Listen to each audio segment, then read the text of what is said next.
ઉપલેટામાં નગરપાલિકાની યોજાનારી ચૂંટણી સંદર્ભે સભા યોજાઈ. શહેર કોંગ્રેસ પાર્ટી દ્વારા વોર્ડ નંબર 9માં જાહેર સભા યોજાઈ.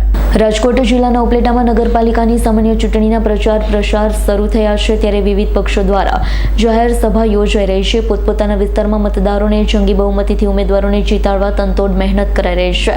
વોર્ડ નંબર 9માં છેલ્લા 3 ટર્મથી કોંગ્રેસ પાર્ટીના ઉમેદવારની જંગી બહુમતીથી જીત થઈ છે, ત્યારે ફરી એકવાર વોર્ડ નંબર 9માં આજે શહેર કોંગ્રેસ પાર્ટી દ્વારા એક ભવ્ય જાહેર સભાનું આયોજન કરી કોંગ્રેસના લોકલાડીલા ઉમેદવાર અને હંમેશા લોકો વચ્ચે રહી લોકહિતના કાર્ય કરવામાં અગ્રેસર રહેતા બાવલાભાઈ હિંગોરાની પેનલને નગરપાલિકાની આવનારી સામાન્ય ચૂંટણીમાં વોર્ડ નંબર 9માંથી જંગી બહુમતીથી મતદાન કરી વિજય બનાવવા માટે ઉપલેટામાં કોંગ્રેસને બહુમતીથી લાવવા એક ભવ્ય જાહેર સભાનું આયોજન કરવામાં આવ્યું હતું. ઉપલેટાના વોર્ડ નંબર 9માં પંચહાટડી ચોક ખાતે બહોળી સંખ્યામાં લોકો ઉપસ્થિત રહી કોંગ્રેસ પાર્ટીને સાથ સહકાર આપવા વચન આપ્યું.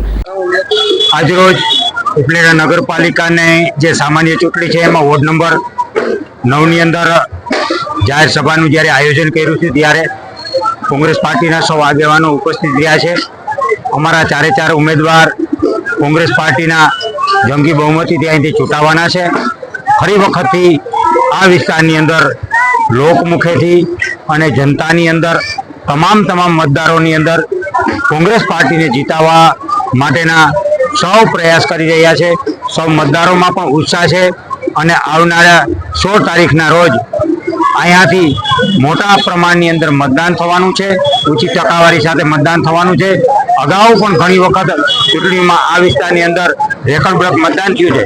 આ વખતે પણ લોકોની અંદર કોંગ્રેસ પાર્ટી સમગ્ર નગરપાલિકાની અંદર બહુમતીથી આવે એ પ્રકારનું બધા જ વોર્ડોની અંદર અમે ખૂબ આશાવાદી છીએ અને બધા જ લોકોનો એક આક્રોશ છે.